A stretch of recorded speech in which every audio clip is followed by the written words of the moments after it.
Bonsoir Muriel Pénicaud, merci Bonsoir. d'être notre invitée ce soir. Après la réforme du Code du travail à l'automne par ordonnance qui libéralisait le marché du travail, c'est un nouveau chantier social qui s'ouvre.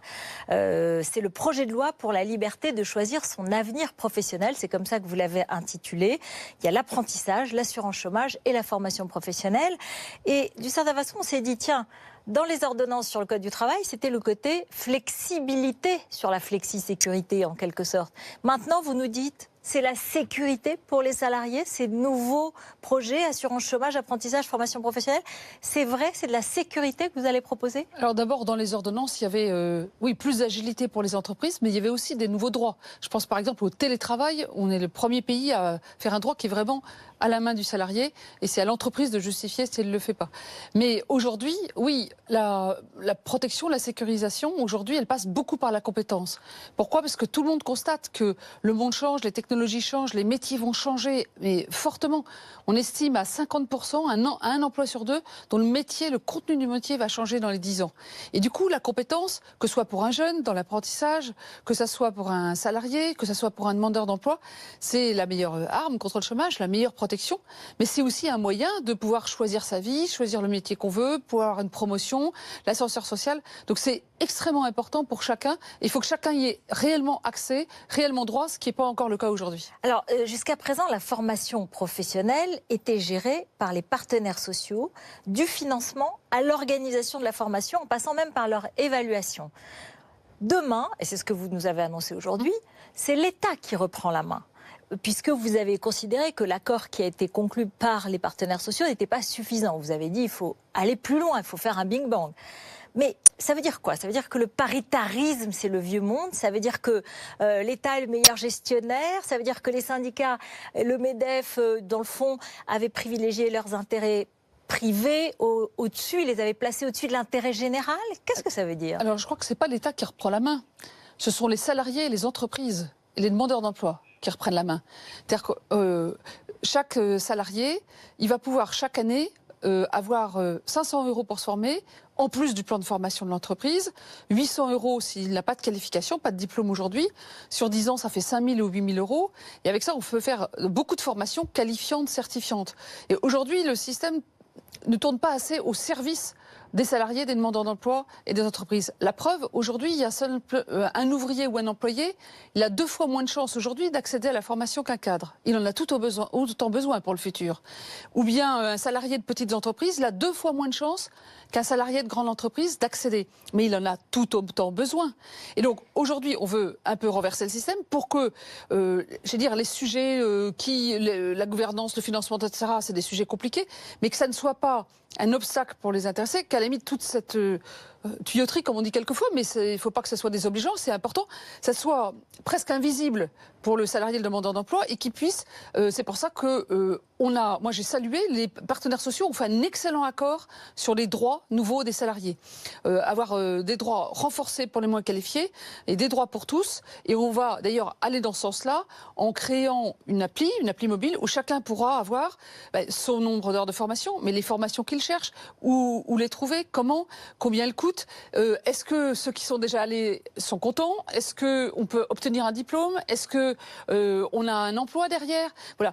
L'idée, c'est de remettre la capacité de choix, la capacité de liberté chez chacun, ce qui n'est pas le cas aujourd'hui, pour que chacun puisse avoir accédé à la formation. Donc ça, on est complètement dans la lignée de ce qu'ont proposé les partenaires sociaux, qui est des droits vraiment nouveaux, garantis collectivement. Et après, il y a un autre sujet. Oui, vous dites. Je dis pas que l'État reprend la main. Moi, non. c'est pas. Oui, vous sujet, répondez, c'est pas vrai, c'est pas l'État qui reprend la main. Les syndicats, le MEDEF, tout ça, parce qu'ils sont pas très contents ce soir. On va les entendre, mais ils sont pas très contents. Mais ce que je dis, c'est qu'il faut qu'on fasse évoluer. On a des systèmes qui ont une trentaine d'années. Ils ont évolué. Non, pas forcément, mais le monde change et les besoins sont tels pour le futur. L'aspiration sociale de chacun à pouvoir se former. 70% des Français disent la compétence c'est important. Tout le monde a compris que c'est son avenir qui est en jeu, l'avenir de ses enfants, son avenir. Et par rapport à ça, il faut un système qui permette beaucoup plus de liberté de choix de chacun et où les institutions, on a besoin de les faire bouger pour qu'elles garantissent mieux ça. Mais pourquoi ça marchait pas ? Pourquoi ça marchait pas ? Il y avait des obstacles précis. C'était quoi ? Qu'est-ce qui va marcher qui ne marchait pas ? La différence, c'est quand on dit qu'il y a un droit à la formation, il faut qu'il soit réel. Pour qu'il soit réel, il faut que les gens aient une liberté de décision. Bien sûr, avec des garanties collectives, mais là, chacun, son droit, il va pouvoir l'exercer concrètement. Et donc, directement, personnellement, avec son appli. Vous allez pouvoir, si, je sais pas, vous voulez vous former sur l'intelligence artificielle, parce que je suis sûre que besoin. Oui, puis c'est sûr que ça va impacter le journalisme, comme les autres métiers. Absolument. Vous pourrez faire une formation certifiante ou un TOEIC en anglais. Voilà. Et donc, le fait qu'on donne cette liberté, qui est en même temps une protection contre le chômage, mais aussi une liberté, je crois que c'est une... Oui, ça, c'est une transformation profonde. Et du coup, pour les TPE-PME, de l'autre côté, on veut leur donner plus de moyens d'évoluer. Parce que, vous savez, on est dans un pays où il y a beaucoup de TPE-PME, de petites et moyennes entreprises, des grandes et pas beaucoup des moyennes grandes, des ETI comme on dit. Eh bien, si les grandes entreprises n'aident pas les petites entreprises et si on n'aide pas tout le monde à grandir, ça veut dire que si les petites entreprises ratent la digitalisation, ratent la révolution numérique, elles vont être en danger dans 5 ans. Leur métier va changer. Et donc, c'est pour ça qu'il faut un effort de solidarité aussi entre les grandes et les petites. On écoute quand même Laurent Berger. Il représente la CFDT, un syndicat réformiste qui, a priori, n'est pas toujours, entre guillemets, le couteau entre les dents. On l'écoute, il est à la fois, dit-il, pas en colère, mais préoccupé. La formation professionnelle, c'est le besoin en compétences d'une entreprise et le souhait d'un travailleur de se former pour occuper tel ou tel emploi. L'État ne peut pas faire tout seul. Il faut qu'il comprenne ça. Il faut que le gouvernement comprenne qu'il ne fera pas sans les entreprises, qu'il ne fera pas sans les organisations syndicales. C'est ce que nous allons lui rappeler dans les semaines à venir. Alors attention à ne pas faire, à travers le Big Bang annoncé par la ministre, un temps de transition très long qui ferait que les droits ne seraient pas appliqués. Mais c'est cela que nous allons lui rappeler sans cesse. Oui, parce que voilà, ils ont l'impression d'être un peu zappés et ils disent on veut se concerter, on veut être informé, on veut savoir ce qui se passe. Alors, on est complètement d'accord qu'il faut que ça aille vite, le plus vite possible pour que les droits des nouveaux qu'on apporte aux salariés, ils soient tangibles, que chacun puisse le voir. On ne va pas attendre des années pour les nouveaux droits. Et après, sur comment la mécanique derrière, on n'a pas du tout l'intention de reprendre tout État, c'est pas le sujet. Mais on dit qu'aujourd'hui, on a des organismes il y avait 90 000 organismes qui géraient les formations, et là, vous allez créer une agence nationale baptisée France Compétences, qui sera créée et gérée par l'État. Et partenaires sociaux. Non, c'est État, région et partenaires avec sociaux. les autres, absolument. Pour réguler la qualité. Il faut certifier les organismes de formation. Ça, c'est quelque chose qu'on doit faire, État, région et partenaires sociaux ensemble. Et puis, autre chose qu'on doit faire absolument, c'est qu'aujourd'hui, les organismes qui collectent, au lieu de passer leur temps à démarcher les entreprises pour collecter de l'argent, ce qui fait que pour l'entreprise, c'est très compliqué, elle doit choisir entre plusieurs organismes, elle est harcelée par ça, elle doit faire plein de démarches administratives. Demain, c'est collecté par l'URSSAF, elle n'a pas à s'en occuper administrativement. Et en revanche, ces organismes, opérateurs de compétences, demain, on va leur dire, mais faites la prospective métier, dites comment les métiers doivent évoluer, accompagnez les entreprises, aider les PME, fabriquer les référentiels de diplôme. Donc il y a un énorme boulot, si j'ose dire, si vous me permettez, bien sûr. Vous me permettez, pour le paritarisme demain. Mais un paritarisme qui va construire l'avenir, pas simplement qui va gérer une collecte. Ça n'a pas de valeur ajoutée, ça. Il y a une question, c'est que avant, c'était avant, et encore le temps que la réforme entre la loi, bien sûr en application et que la loi entre en application, c'est en nombre d'heures qu'on peut être formé. Et là maintenant, ça va être en euros. Et vous l'avez dit, on l'a dit, 500 € par mois sur 10 ans, ça fait 5 000 € ou 800 € pour les non qualifiés. Ben ça, il y en a qui s'inquiètent, ils disent que c'est une forme de libéralisation du système. Et je vous cite Michel Boga de Force Ouvrière, il dit les libéraux ont gagné. Quand vous disposez de 100 heures de formation sur votre compte personnel de formation, vous faites 100 heures, quel que soit le prix. Mais demain, si vous avez besoin de 100 heures de formation qui coûtent 4 000 € et que vous avez 500 € sur votre compte, qui est-ce qui paye ?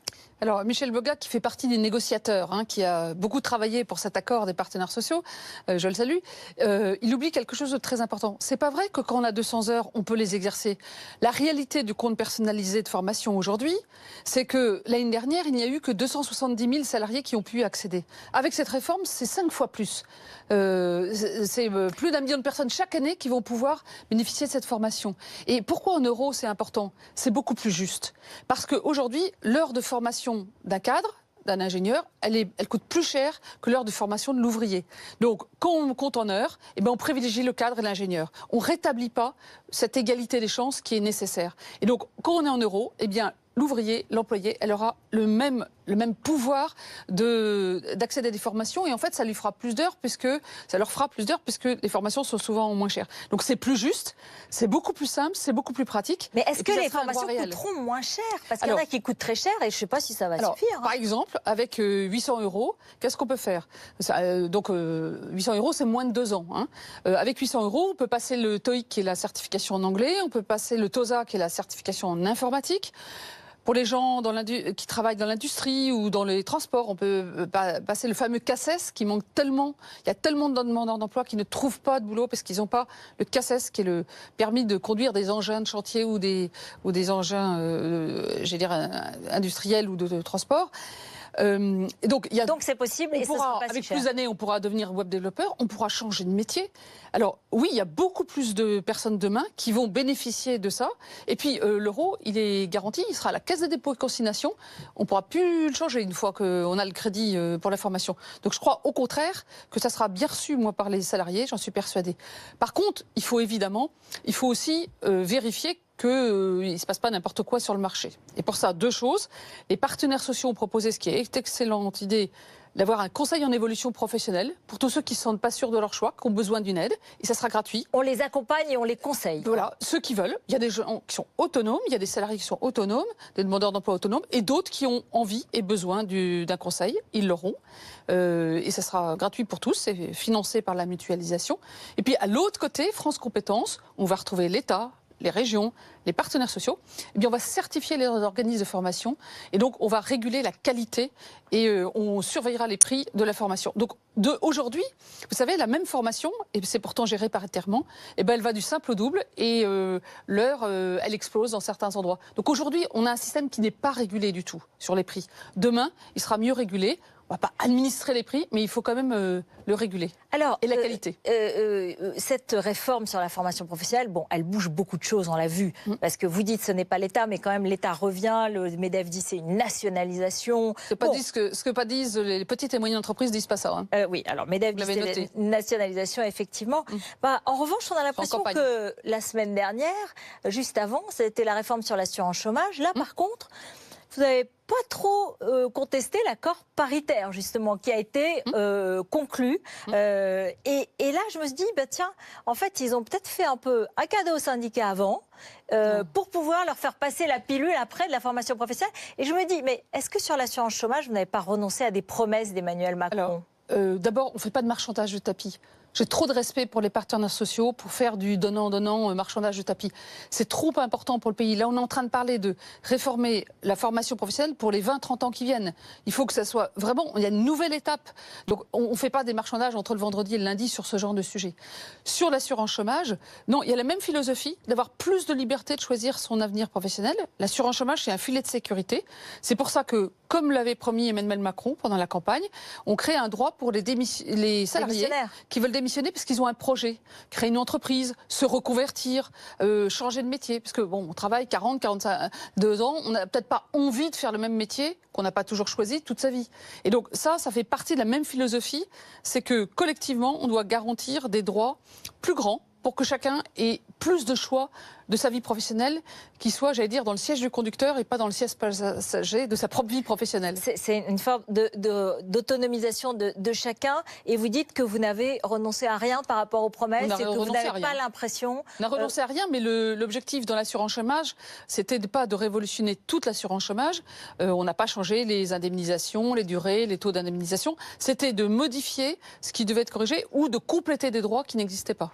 Un petit mot sur le climat général. Muriel Pénicaud, vous êtes ministre du Travail, mais tout autour, vous sentez bien.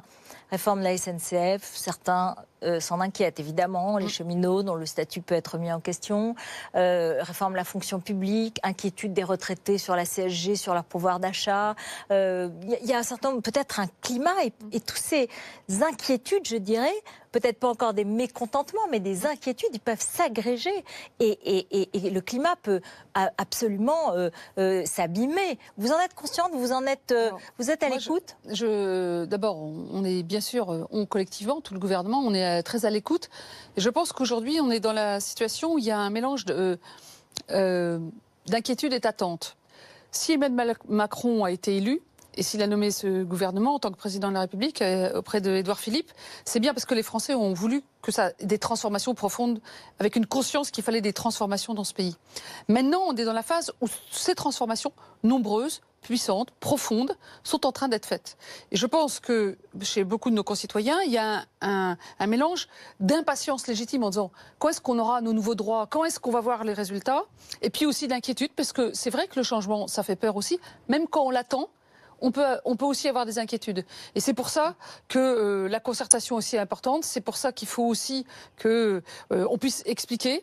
Alors justement, vous avez vu ce qui s'est passé passé en un jour. Ce qui s'est passé en Italie. Vous avez vu Matteo Renzi. On l'avait appelé le Macron français, enfin le Macron italien ou Macron le Renzi français, enfin comme on veut. Mais à un moment donné, il a voulu quand même faire des grandes réformes. Il s'est heurté. Il a eu des gens dans la rue sur les retraites. Il a essayé de bousculer le système. Bon, bah là, il a démissionné ce soir. Il a perdu tout.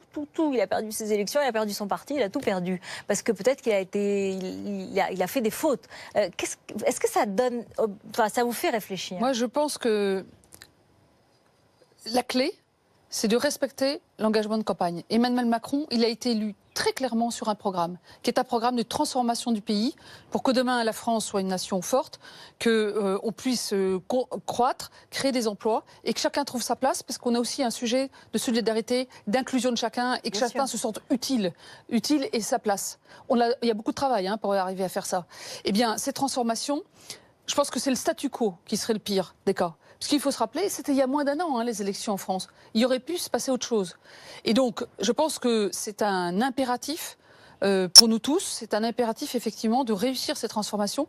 Les Français ont élu le président de la République et l'Assemblée nationale pour les faire. Notre devoir, c'est de les accompagner et de les mettre en œuvre, sachant que vous allez continuer longtemps, parce que d'une certaine façon, là, vous avez mené les ordonnances, le deuxième plan, ça va être en avril, en septembre. D'une certaine façon, la feuille de route... On est au tout début, c'est pas parce qu'on annonce... Alors là, moi, je crois que... Alors, si le rôle des politiques, c'est juste faire des annonces, moi, je repars tout de suite. Je suis pas dans... non, c'est évidemment d'écouter, de concerter, d'entendre, de prendre des décisions, d'éclairer le chemin. Après, il y a le débat parlementaire, donc il y a la démocratie sociale, il y a la démocratie politique, donc on discute avec les partenaires sociaux, puis après on va discuter avec les députés, les sénateurs, puis après il y a toute la mise en œuvre, parce que quand on fait une transformation, si j'ose dire, on a le devoir d'un service après-vente de qualité, parce que ce qui intéresse nos concitoyens, c'est pas les annonces, c'est qu'au moment où ça va changer quelque chose de positif dans leur vie. On en reparlera. On en reparlera parce qu'il y a beaucoup à faire, parce qu'il faut que les gens le sentent effectivement et qu'ils voient ça, parce qu'ils voient ça vraiment. Et ils ont raison d'être impatients et de nous demander des résultats. Ils ont raison. Merci beaucoup, Muriel Pénicaud, d'être venue sur ce plateau.